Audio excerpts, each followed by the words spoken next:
അപ്പോൾ റീസെന്റ് വന്ന നമ്മുടെ ബലേനോടെ വർക്ക് ഇവിടെ കംപ്ലീറ്റ് ആയിട്ടുണ്ട്. ഇതിൽ നമ്മൾ മുമ്പ് സോണത്തിൽ ചെയ്തതുപോലെ ഈ വണ്ടിയിൽ വരുന്ന എല്ലാ ക്രോം എലമെന്റ്സും ഫൈബർ പാർട്സും നമ്മൾ ഗ്ലോസി ബ്ലാക്കിലേക്ക് പെയിന്റ് ചെയ്തെടുത്തിട്ടുണ്ട്. ഫ്രണ്ട് പോർഷനിൽ നോക്കുമ്പോൾ ഇതിൽ front grill, upper grill, lower grill, അതുപോലെ തന്നെ ഫോഗ് ലാമ്പ് കവേഴ്സ് എല്ലാം നമ്മൾ ഗ്ലോസി ബ്ലാക്കിലേക്ക് പെയിന്റ് ചെയ്തെടുത്തിട്ടുണ്ട്. അതുപോലെ ഡോർ ഹാൻഡിൽസ്, ഗ്ലാസ് ബീഡിങ്സിന്റെ അവിടെ വരുന്ന ക്രോം എലമെന്റ്സ് എല്ലാം നമ്മൾ ഗ്ലോസി ബ്ലാക്കിലേക്ക് പെയിന്റ് ചെയ്തെടുത്തിട്ടുണ്ട്. അതേപോലെ ബാക്ക് പോർഷനിൽ ഡിക്കി ഗാർണിഷ്, ബലേനോ എന്ന് എഴുതിയത്, സുസുക്കി ലോഗോ എല്ലാം നമ്മൾ പെയിന്റ് ചെയ്ത് ഗ്ലോസി ബ്ലാക്കിലേക്ക് കൺവേർട്ട് ചെയ്തിട്ടുണ്ട്.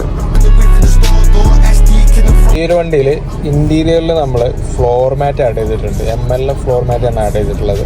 അതുപോലെ തന്നെ ഒരു GFX 5D മാറ്റും കൂടെ ഈ ഒരു വണ്ടിക്ക് നമ്മൾ സെറ്റ് ചെയ്തെടുത്തിട്ടുണ്ട്.